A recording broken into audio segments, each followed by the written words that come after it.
hipotética existência de wormholes implicaria que o universo não é simplesmente conexo. Porque se existir um wormhole, digamos 2 wormholes, eu posso passar um caminho que vai de um para outro, e esse caminho, esse laço, esse elástico, meio comprido, não vai poder ser encolhido sem sair do universo, coisa que nós não autorizamos. Portanto, conhecer a topologia, em particular, decidir se o universo é simplesmente conexo ou não, é um problema em aberto, importante, que atrai um bocado de atenção e um bocado de imaginação.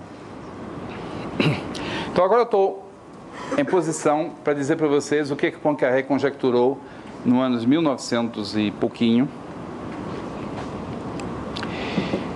Poincaré conjecturou que só existe uma variedade de dimensão 3 simplesmente conexa fechada. Ele conjecturou que aquilo que eu disse há pouco sobre superfícies, só existe uma superfície fechada simplesmente conexa, a saber, a esfera, que isso também seria verdade em dimensão 3. Em outras palavras, um pouquinho mais formal, toda variedade fechada simplesmente conexa de dimensão 3 é equivalente à esfera tridimensional. Se vocês trocarem o número 3 pelo número 2, é o que eu acabei de dizer. A única superfície fechada simplesmente conexa é a esfera. A proposta de Poincaré é que isso continua sendo válido em dimensão 3. Eu coloquei duas datas aqui para a formulação da conjectura pelo seguinte: a primeira versão da conjectura saiu num artigo de 1900 e um pouco depois o Poincaré concluiu que a formulação que ele tinha dado era falsa. Ele mesmo deu um contra-exemplo, modificou o enunciado da conjectura, e tudo isso num artigo de 1904. De 1904 em diante, a conjectura, essa afirmação do Poincaré ficou como um problema em aberto.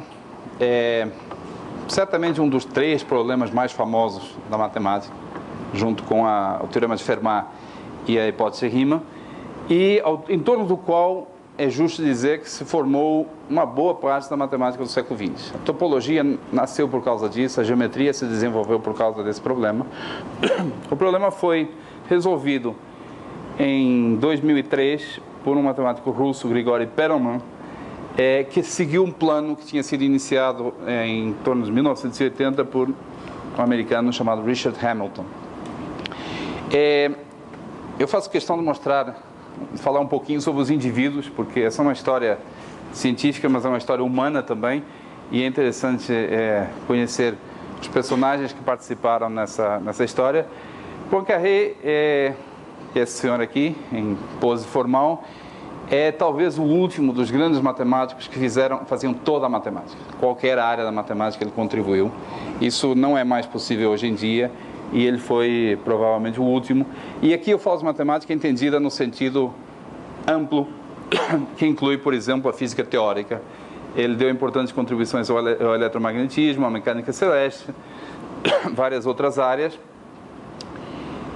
Eu não sei se é tão conhecido quanto deveria, que foi a primeira pessoa que formulou o princípio da relatividade restrita.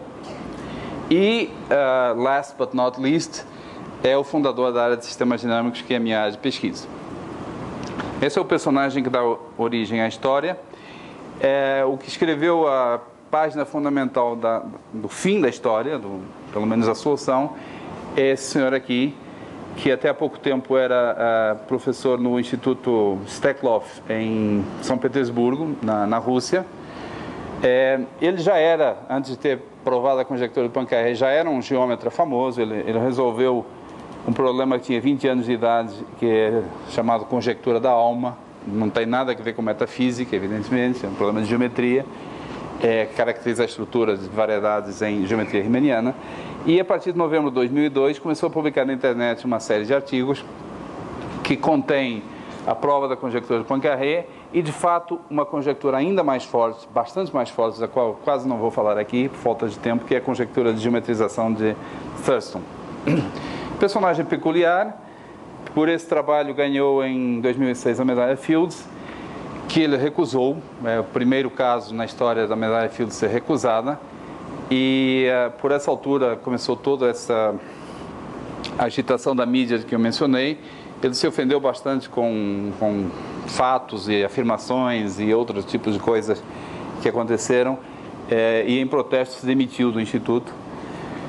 Parece ser que a razão pela qual ele se demitiu foi que os colegas dele queriam que ele ganhasse a medalha Fields e portanto, faziam questão que ele publicasse os artigos dele em revistas, em periódicos, e o pressionaram, talvez um pouco demais, e ele se recusou, não aceitou a pressão e por isso se demitiu do Instituto, se sentindo meio agredido. Se afastou do meio acadêmico. Da última vez que houve notícias sobre ele, ele vivia com a mãe. A mãe é aposentada, tem uma pensão de aposentadoria, e os dois viviam da pensão de aposentadoria da mãe. Bom, antes de eu falar um pouco sobre a conjectura de Poincaré, tal como eu enunciei há pouquinho, deixa eu fazer só comentários voltando à dimensão maior do que 3. A conjectura de Poincaré é para a dimensão 3, mas de fato logo depois foi generalizada para a dimensão qualquer, maior. A formulação técnica é um pouco complicada, é técnica, está formulada aqui. Para qualquer dimensão maior que 2, toda variedade fechada com o tipo de homotopia da esfera é equivalente à esfera. Isso é o enunciado formal da conjectura de Poincaré em dimensão qualquer.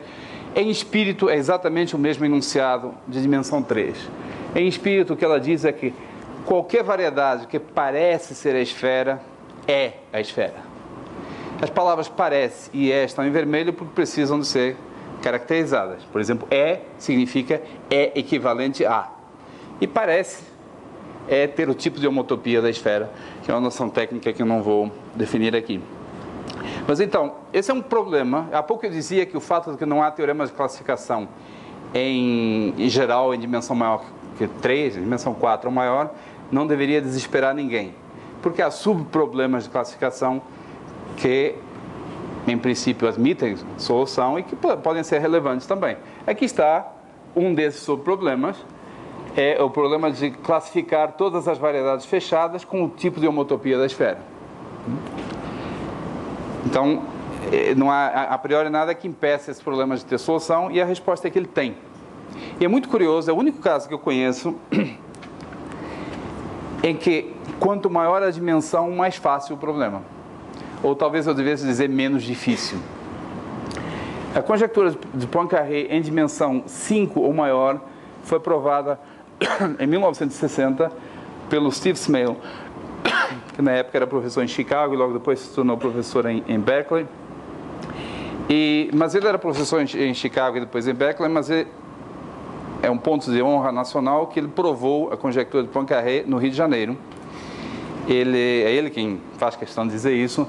Ele visitou o INPA durante 1 ano ou 2, na virada de 1959 a 1960, e segundo ele, os 2 melhores trabalhos da vida dele, que é a conjectura de Poincaré e a descoberta da ferradura, foram feitos on the beaches of Rio de Janeiro. E vale a pena parar aqui, para quem não conhece a história, explicar por que ele chegou a afirmar isso aí. Ele ganhou a medalha Fields em 1966 pela prova da conjectura de Poincaré, foi receber a medalha Fields em Moscou, e se permitiu dar entrevistas a jornalistas ocidentais em Moscou, em plena Guerra Fria, criticando a guerra do Vietnã. Isso tudo enquanto a viagem dele estava sendo paga pelo dinheiro do contribuinte americano. Isso causou bastante comoção nos Estados Unidos e foi muito criticado, e houve apelos a que houvesse controle para os gastos dos cientistas, e o Smale respondeu que parassem de falar bobagem, que os cientistas sabem melhor como gastar o dinheiro. Por exemplo, os melhores trabalhos da vida dele tinham sido feitos na praia de Copacabana. Vocês imaginam que isso não resolveu o problema nos Estados Unidos? Muito pelo contrário, mas, enfim, ajudou a construir o mito das praias do Rio de Janeiro, e que perdura até hoje. Então, a prova do Steve Smale, de fato, quando ele anunciou o resultado, ele achava que sabia fazer em dimensão 7 ou maior. Aí olhou um pouco melhor a prova e viu que ela funcionava a partir de dimensão 5. E isso lhe valeu a medalha Fields em 1966. A medalha Fields, uma das medalhas Fields de 1986, foi concedida ao Michael Friedman, que pela prova da conjectura de Poincaré em dimensão 4.